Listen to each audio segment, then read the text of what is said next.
اللہ الصلاۃ والسلام علیک یا رسول اللہ الصلاۃ والسلام علیک یا حبیب اللہ الصلاۃ والسلام علیک یا حبیب اللہ الصلاۃ والسلام علیک یا نبی اللہ الصلاۃ والسلام علیک یا نبی اللہ صلی اللہ تعالی علیہ وسلم۔ صلی اللہ علیہ وسلم۔ شکار کا بیان چل رہا ہے، جس میں حدیث پاک مکمل بیان ہو چکی 15 حدیثیں، اور تھوڑی سی گفتگو مسائل فقہیہ میں ہوئی تھی کہ شکار کسے کہا جاتا ہے۔ تو شکار اس وحشی جانور کو کہتے ہیں جو آدمیوں سے بھاگتا ہو اور بغیر حیلہ کے یعنی بغیر پھندے کے پکڑا نہ جا سکتا ہو، اور کبھی کبھی اس جانور کے پکڑنے کو بھی شکار کہتے ہیں۔ کوئی بھی جانور کے پکڑنے کو شکار کہتے ہیں۔ تو حرام و حلال دونوں قسم کے جانور کو شکار کہہ سکتے ہیں۔ حرام ہوگا تو حرام شکار ہوگا، حلال ہوگا تو حلال شکار ہوگا۔ لیکن اب شکار جو جانوروں کے ذریعے سے جانوروں کا شکار کتا وغیرہ سے کیا جائے تو اس کی 15 شرطیں ہیں، جس کے اوپر گفتگو رکی تھی کہ 15 شرطیں پائی جانی چاہیے۔ 5 شرطیں تو شکار کرنے والے میں ہونی چاہیے، اور 5 جو ہے کتے کے اندر، یا کوئی باز ہو تو اس کے اندر، یا اس کے علاوہ کوئی جانور ہو تو اس کے اندر، اور 5 تو شکار کے اندر ہونی چاہیے۔ جس چیز کا شکار کیا جا رہا ہے اس کے اندر وہ 5 شرطیں پائی جانی چاہیے۔ نمبر وائز 15 چیزیں ذکر کی جاتی ہیں، اسے سماعت۔ نمبر 1، شکاری ان میں سے ہو جن کا ذبیحہ جائز ہوتا ہے۔ جس نے بھیجا ہے وہ سنی صحیح العقیدہ ہو۔ وہابی دیوبندی نے بسم اللہ بول کے کتا چھوڑ دیا اور جانور شکار کر لایا تو وہ ناجائز ہوگا۔ شکاری یعنی جس نے شکار کے لیے بھیجا ہے جانور، وہ کس میں سے ہو؟ اس میں سے ہو جس کا ذبیحہ جائز ہوتا ہے، یعنی جس کا ذبح کرنا جائز ہوتا ہے، جس کے ذبح کرنے سے جانور حلال ہو جاتا ہے۔ اور جن لوگوں کے ذبح کرنے سے جانور حرام ہوتا ہے، ان کے ذریعے وہ اگر شکار کریں تو وہ شکار نہیں کہلائے گا، وہ حرام ہی رہے گا۔ نمبر 2، اس نے کتے وغیرہ کو شکار پر چھوڑا ہو۔ جس نے شکار کرنے والے نے شکار کو جو چھوڑا ہے تو شکار پر چھوڑا، کتے کو چھوڑا یا باز کو چھوڑا یا شکرا کو چھوڑا، چیل کو چھوڑا، تو شکار کے اوپر چھوڑا ہوا، ایسے ہی نہیں کہ کتا بھٹکتے بھٹکتے گیا اور شکار کر لایا، شکار پر چھوڑا ہو اس کو۔ نمبر 3، چھوڑنے میں ایسے شخص کی شرکت نہ ہو جس کا شکار حرام ہے۔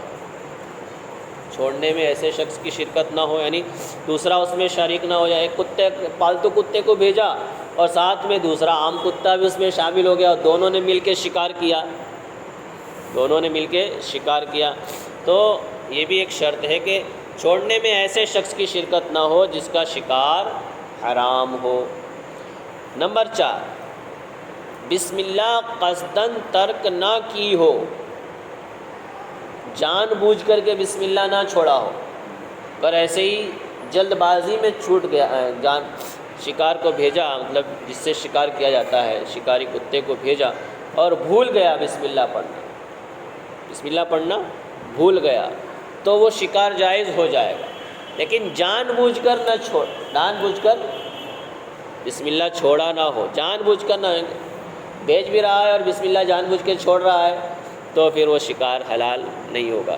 مگر بھول گیا ہے اور چھوڑ دیا تو کوئی حرج نہیں، تو جائز ہوگا۔ لیکن جان بوجھ کر یعنی قصداً وہ بسم اللہ کو ترک نہ کرے، یعنی چھوڑے نہ، بسم اللہ پڑھ کر کے ہی جانور کو بھیجے۔ نمبر 5، چھوڑنے اور پکڑنے کے درمیان کسی دوسرے کام میں مشغول نہ ہوا ہو۔ جانور کو چھوڑا اور چھوڑنے کے بعد شکار کو شکار کر لایا، اب ان دونوں کے بیچ میں کوئی دوسرے کام میں مشغول نہ ہوا ہو۔ شکار پر چھوڑا تو شکار کر کے ہی لایا، ایسا نہیں کہ شکار چھوڑ دیا وہ والا اور پھر دوسرے کاموں میں مشغول ہو گئے، کھیتی باڑی کے کام میں، کاروبار میں، اور پھر وہی کتا گیا اور دوسرا شکار پکڑ لایا، تو پھر اس دونوں کے بیچ میں دوسرے کام میں مشغول نہ ہو، یہ بھی ایک شرط ہے۔ نمبر 6، اب یہاں سے کتے کے اندر جو شرطیں ہیں وہ پائی جانی چاہیے۔ ابھی تک 5 شرطیں کس کے اندر؟ شکار کرنے والے میں ہونی چاہیے تھے وہ۔ نمبر 6 میں کتا معلم ہو، یعنی جسے سکھایا گیا۔ کتا کیا ہو؟ معلم، یعنی جسے سکھایا گیا ہو شکار کرنے کا، عام کتا نہ ہو، سکھایا ہوا، ٹرین کیا ہوا کتا ہو، دوسرا کتا نہیں چلے گا۔ نمبر 7، جدھر چھوڑا گیا ہو ادھر ہی جائے، جس پہ چھوڑا گیا ادھر ہی جائے وہ کتا، تبھی تو تمہاری بات مان رہا ہے، ورنہ تم بھیج رہے ہو اتر میں جا رہا ہے، دکن میں، تو پھر وہ تمہاری بات نہیں مان رہا، اپنی مرضی سے جا رہا ہے، ٹھیک ہے؟ تو جدھر چھوڑا گیا ہو ادھر ہی وہ کتا جائے۔ نمبر 8، شکار پکڑنے میں ایسا کتا شریک نہ ہوا ہو جس کا شکار حرام ہے۔ شکاری میں کتا بھیج دیا، اب اس میں دوسرا کتا شریک نہ ہوا ہو کہ جس کتے کا شکار حرام ہے، یعنی عام کتا اگر شکار کر لے تو وہ پھر تمہارے لیے حرام ہے۔ جب اگر اس نے پکڑا اور زندہ ہے شکار تو ذبح کرنے کے بعد اسے کھا سکتے، لیکن مار ڈالا تو اب دوسرا شریک ہو گیا، اس لیے وہ شریک نہ ہوا ہو۔ نمبر 9، شکار کو زخمی کر کے قتل کرے، ڈائریکٹ وہ کتا اسے قتل نہ کر ڈالے بلکہ پہلے شکار کو زخمی کرے، یعنی اسے پکڑے، پچھاڑے، پھر اس کو کیا کہ مار ڈالے۔ ڈائریکٹ وہ مار ڈالے گا تو پھر وہ جانور حلال نہیں ہوگا۔ شکار کو زخمی کر کے قتل کرے، یعنی زخمی کر کے قتل کرنے کا مطلب مارے، اس کو زخمی کر کے مارے۔ نمبر 10، جو عام بات ہے کہ اس میں سے کچھ نہ کھائے، جسے آپ نے چھوڑا ہے وہ اس میں سے شکار کرنے کے بعد کچھ نہ کھائے، یہ شرط بھی اس کے اندر ہونی چاہیے۔ اگر کچھ کھا لیا تو پھر اس نے اپنے لیے شکار کیا، اپنے مالک کے لیے شکار نہیں کیا۔ جب اپنے مالک کے لیے شکار کرے گا تو پھر اس میں سے کچھ نہیں کھائے گا۔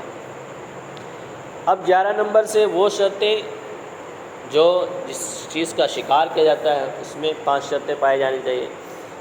11 نمبر کی شرط یہ ہے کہ شکار حشرات الارض میں سے نہ ہو، یعنی کیڑے مکوڑا کا شکار نہ کرے ہو، سانپ بچھو کا شکار نہ کرے، کیونکہ حشرات الارض ہے، اس کا تھوڑی نہ کھانا چاہیے، تو حرام ہے۔ نمبر 12، پانی کا جانور ہو تو مچھلی ہی ہو، کیکڑا کچھوا یہ سب نہ ہو۔ پانی کا جانور ہے تو مچھلی ہی ہو۔ اب شکار کے لیے بھیجا، مینڈک پکڑ لایا تو، کیکڑا پکڑ لایا تو، کچھوا پکڑ لایا تو وہ ناجائز ہے۔ اگر پانی کا جانور ہے تو پانی کا کون سا جانور ہے؟ شکار میں مچھلی ہونی چاہیے، مچھلی کا شکار کیا۔ نمبر 13، بازوؤں یا پاؤں سے اپنے آپ کو شکار سے بچائے۔ شکار جو شکاری کتا ہے یہ اپنے پنجوں سے، بازوؤں سے شکار نہ کرے بلکہ اپنے منہ سے وہ شکار پکڑنے، ہاں سہارا لے سکتا ہے، سہارا لے، لیکن اس سے ہاتھ مار کر کے شکار نہ کرے۔ بازوؤں یا پاؤں سے اپنے آپ کو شکار سے بچائے، یا یوں سمجھیے کہ جانور کو جو شکار کیا ہے اسے مار مار کے، ہرن پکڑا گیا، مار مار کے، بھوسا مار مار کے اسے مار ڈالا، تو کیا ہے یہ شکار اس طریقے کا جائز نہیں ہے، اس کو ذبح کرنا ہے۔ پتھر وغیرہ سے بھی مار ڈالے تو مار ڈالنے سے اس طرح نہیں ہوگا، ذبح کرنا پڑے گا اس کے لیے۔ تو کہتے ہیں بازوؤں یا پاؤں سے اپنے آپ کو شکار سے بچائے۔ نمبر 14، کیلے یا پنجے والا جانور نہ ہو۔ کیلے والا نوک جس کے اندر ہوتی ہے، جیسے کہ لکڑ کھود کے اندر جو کچھ پرندے ایسے ہوتے ہیں جن کی کیل جس سے ہوتے ہیں، یا وہ ایک جانور ہوتا ہے جس کے سر میں کانٹے کانٹے لگے ہوتے ہیں، وہ کانٹے تو کیلے والے یا پنجے والا جانور نہ ہو، ٹھیک ہے، تو اس طریقے کے جانور کا شکار جائز نہیں ہے۔ نمبر 15، شکاری کے وہاں تک پہنچنے سے پہلے ہی مر جائے تب مرا ہوا کھانا جائز ہوگا۔ شکاری وہاں پہنچے، اس سے پہلے ہی اگر کتے نے مار ڈالا، بسم اللہ بول کے چھوڑا ہوا ہے اور اس میں سے کچھ کھایا نہیں ہے، تو پھر اس کا کھانا جائز ہے، اور اگر مرا نہیں ہے تو اب اسے ذبح کر کے کھانا پڑے گا۔ جب مرا نہیں ہے، جانور زندہ ہے جس کا شکار کیا ہے، جب مرا نہیں ہے تو اب شکاری جب وہاں پہنچ گیا ہے تو اب وہ اسے ذبح کر کے ہی کھائے، اس کے بغیر نہیں کھا سکتا۔ یعنی کہنے کا مطلب یہ کہ شکاری کے وہاں تک پہنچنے سے پہلے ہی مر جائے، یعنی ذبح کرنے کا موقع ہی نہ ملا ہو، اسے ذبح کرنے کا موقع ہی نہ ملا ہو۔ تو یہ شرائط اس جانور کے متعلق ہے جو مر گیا ہو اور اس کا کھانا حلال ہو، ٹھیک ہے۔ یہ شرط کس کے لیے ہے؟ اس جانور کے بارے میں ہے جس کا کھانا حلال ہے اور وہ مر گیا ہو۔ اب مر گیا ہو کا مطلب یہ ہے کہ شکار کیا، اس کے بعد وہ مر گیا اور اس جانور کا کھانا حلال ہے، جیسے ہرن ہے، نیل گائے ہے، خرگوش ہے، تو یہ جانور کا کھانا کیا ہے؟ حلال ہے۔ شکاری کتے نے اسے پکڑا اور مار ڈالا، تو اگر شکاری وہاں پہنچ گیا ہے تو ذبح کر کے کھائے، اور نہیں پہنچا ہے تو پھر ایسے ہی کھا سکتا ہے، جبکہ وہ شرائط پائے جانا چاہیے، ساری شرطیں پائی جائیں گی تو ہی وہ کھانا جائز ہوگا۔ ایک چیز یاد رکھنے کی، اتنی ساری شرطیں تو یاد نہیں، بس کتا کیا ہو یا جانور جس سے شکار کیا جاتا ہے وہ معلم ہو، یعنی سکھایا ہوا ہو، اور بسم اللہ بول کے چھوڑا گیا ہو، اور جس پہ چھوڑا گیا وہ جانور حلال ہو، اور یہ جو شکار کرنے والا کتا ہے وہ اس میں سے کچھ نہ کھائے۔ یہ 2-4 باتیں یاد رہیں گے تو مسئلہ آسان رہے گا۔ مسئلہ نمبر 1، شکار کرنا ایک مباح فعل ہے۔ مباح فعل کا مطلب کام، ایک اچھا یعنی ایک جائز کام ہے، یہ کوئی ضروری بھی نہیں ہے، کوئی ثواب کا کام بھی نہیں ہے کہ تمہیں شکار کرو گے تو ثواب ملے گا، ایسا کچھ نہیں ہے، بس ایک مباح کہتے ہیں جائز کو، ٹھیک ہے، کرو گے کوئی حرج نہیں، کرو گے تو بھی کوئی حرج نہیں ہے۔ مگر حرم یا احرام میں خشکی کا جانور شکار کرنا حرام ہے۔ حرم میں یا احرام میں، آپ احرام میں ہو تو اس حالت میں خشکی کا جانور یعنی جو پانی کا جانور نہ ہو اس کا شکار کرنا کیا ہے؟ حرام ہے۔ اسی طرح اگر شکار محض لہو کے طور پر ہو تو وہ مباح نہیں۔ کچھ لوگ کہتے ہیں کہ تفریح کے لیے، انجوائے کرنے کے لیے شکار کرتے ہیں، گھومنے جاتے ہیں اور شکار تفریح کے لیے، ٹھیک ہے، تو یہ اسے کہتے ہیں لہو و لعب، یعنی کھیل کود کے لیے، یہ کوئی تماشا ہے، یہ کوئی کھانے کے لیے شکار نہیں کر رہے، بس ایک تماشا ہے، ایک شوق ہے، کیا ہے، اسے انجوائے کہتے ہیں۔ تو اس طریقے کا جو شکار ہے وہ مباح نہیں ہے، یعنی ایسا شکار یہ کیا ہے؟ وقت کو ضائع کرنا ہے، ٹھیک ہے۔ اکثر اس فعل سے مقصود ہی کھیل اور تفریح ہوتے ہیں۔ آج کل جو شکار کرنے جاتے ہیں، کوئی جو جاتا بھی ہے تو اس کا مقصد یہ ہوتا ہے کہ تفریح کریں گے، انجوائے کریں گے، گھومیں گے، تو ایسا مقصد نہ ہو۔ اسی لیے عرف عام میں شکار کھیلنا بولا جاتا ہے۔ عام لوگوں میں کیا بولا جاتا ہے؟ شکار کھیلنا، شکار کرنا نہیں بولا جاتا۔ عام لوگوں میں شکار کھیلنے جا رہے ہیں، کھیلنے سے پتہ چلتا ہے کہ کھیل کود ہے۔ شکار کرنا ہوتا تو اپنے کھانے کے لیے کرتا، اپنے پیٹ بھرنے کے لیے کرتا، اس لیے ایسا اس میں مقصد نہ ہو تو مباح نہیں ہے۔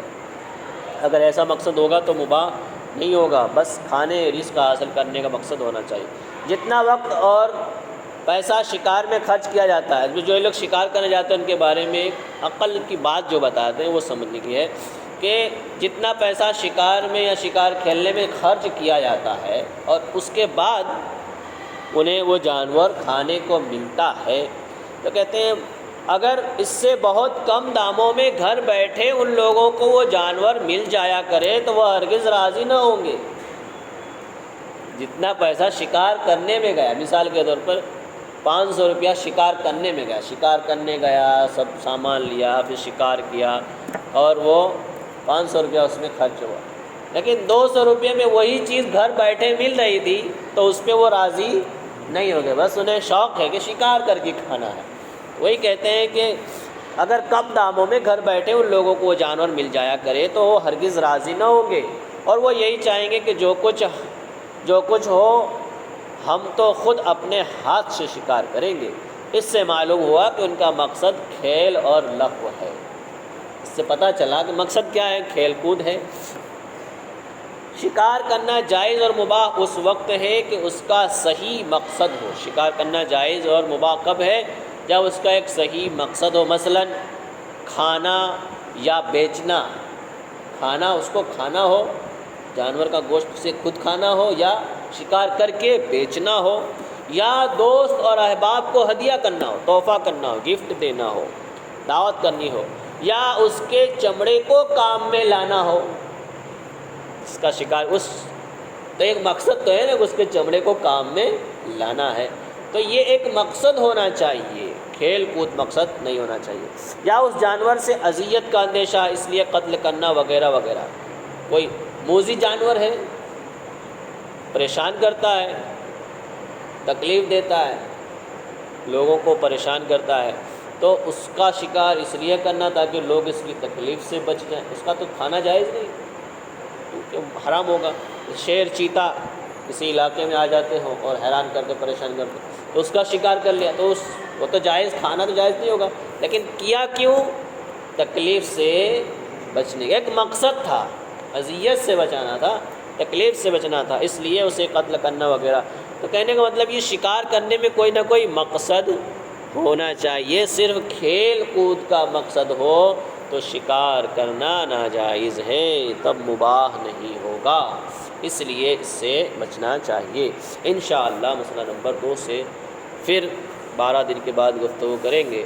اللہ تبارک و تعالیٰ کی بارگاہ میں دعا ہے کہ ہم سب کو علم دین کی توفیق عطا فرمائے، سیرت مصطفیٰ کا درس ہو، ہم سب کو علم کی دولت سے مالا مال فرمائے، ایمان کے ساتھ رکھے، ایمان پر خاتمہ عطا فرمائے۔ اللہم ربنا تقبل منا انک انت السمیع العلیم وتب علینا انک انت التواب الرحیم، وصلی اللہ تعالی علی خیر خلقہ ونور عرشہ سیدنا محمد وعلی آلہ وصحبہ اجمعین برحمتک یا ارحم الراحمین۔